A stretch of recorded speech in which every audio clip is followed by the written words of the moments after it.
ती नंतर खाली उतरून नाही ना सर, साईड नाही घ्या पलीकडे या साईडने घेणार, या साईडने घेणार आणि असंच वायर इथनं फक्त फ्रंटला दिसणार आणि इथून नाही डायरेक्ट मधून होल का ना इथून का हे नाही डबल होईल ऑलरेडी तर होल आहे ना.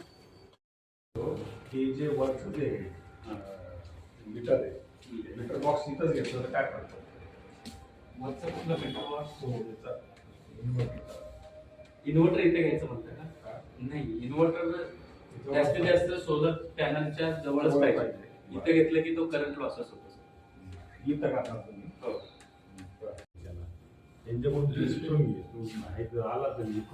नाही सर, मी काय सांगतोय, आपण आता एसी केबल जो आहे तो वरून सोलर पासून एसी डीसीचा आहे ना केबल या साईडने आणणार, इथने कोर कटिंग करणार, कोर कटिंग करून त्याला इथून इन आणि तिथं आउट आणि इन करून इथं मीटरला जोडणार.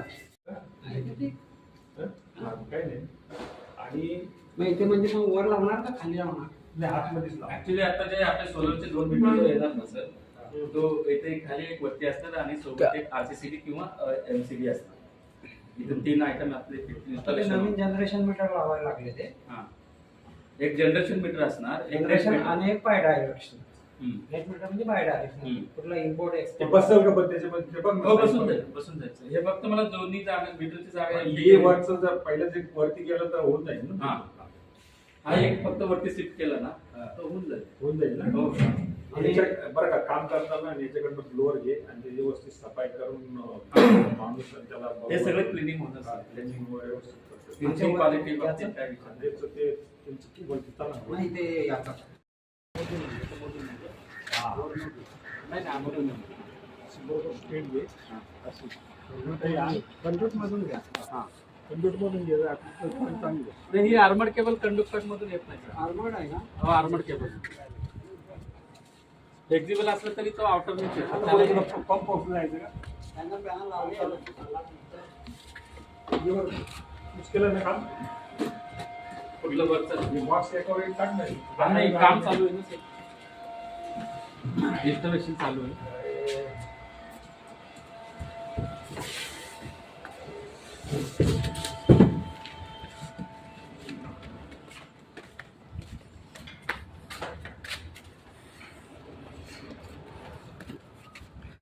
मोनो आहे आणि हाफ कट आहे. हे फुल कट होते, आता हे हाफ कट आहे. टेक्नॉलॉजी प्लस आहे. आताचे जे चॅनल आहेत ना आहे. टेक्निकल प्लस आहे सर. याच्यामध्ये फरक काय ते सांगतो. हा फुल कटमध्ये थोडंसं जरी शॅडो आला, एक चिमणीचं एक तो विस्टा जरी पडला याच्यावर, टोटल पॅनल लॉक होतो म्हणजे बंद पडतो. आता हे एक या ह्याच्यावर कुठंही चिमणीचं विस्टा पडली की फक्त हा अर्धाच बंद होतो, अर्धा चालू असतो काम. अर्धा म्हणजे ज्या सेलवर पडला. हो, ठीक आहे. तिकडे लग्ज लावायचे असं नाही करायचं. हो, आणि याला टेप नाही मारला, टेप मारायची. हे कधी एक्सएलबी केबल आहे नाही कधी आपण त्याला टेप मारायचा.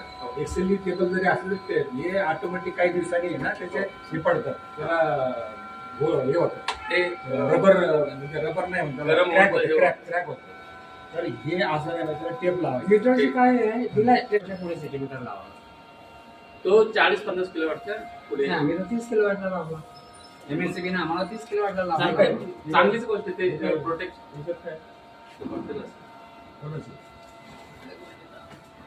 आपलंच आहे. इन्सुलेटर आहे. त्याचं नाव आहे.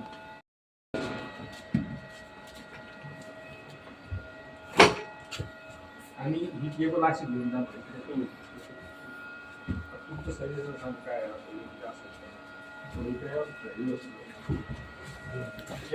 चलो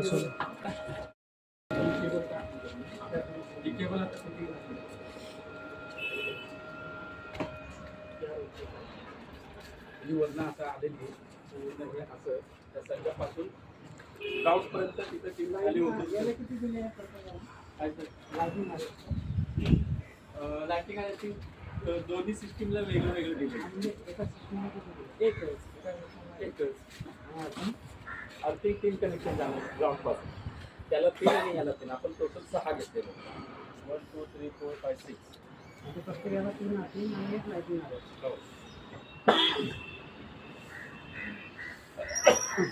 म्हणजे त्याचं सिस्टीम त्याला वेगळं अर्थिंग दिलेलं आहे आणि याला वेगळं अर्थिंग केलेलं आहे. आणि तो डायरेक्ट जमिनीतून मर्ज होतो.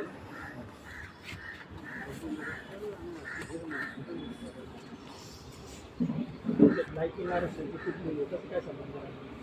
तो आपण सगळे न्यूज होणार जेव्हा आपलं सगळं कनेक्शन होणार ना, इथेच आपलं जिथं आपलं कनेक्शन झालेलं आहे तो आधीच्या जुन्या सिस्टीमचा आहे आणि हे नवीन सिस्टीमचं आहे आणि एक तिकडं दिलेलं आहे. त्या आपले दोन सिस्टीम आहेत ना. दोघांची सिस्टमचा फायदा काय केला आहे बरोबर. हो हो सगळं कॅल्क्युलेशननुसारच करावं लागतं सर. मी काय म्हणतो त्या बाजून का नाही केलं तुम्ही असं काही उंच ठिकाणी एक्स्ट्रीम या तिकडे आणि एक्स्ट्रीम ते तिकडे काढू शकतो.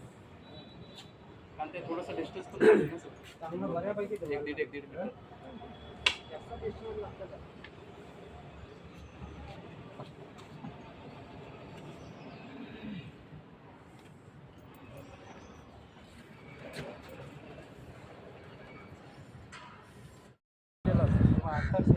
मग खरंच लागतं.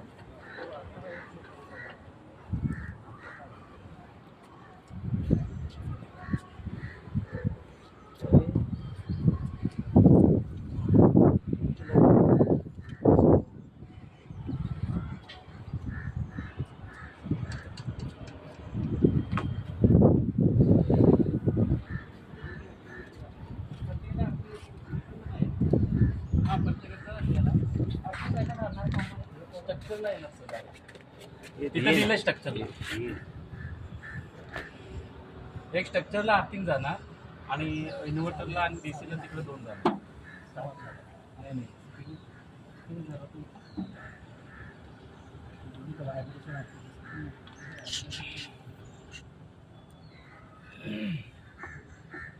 काय BCL आहे ना हे?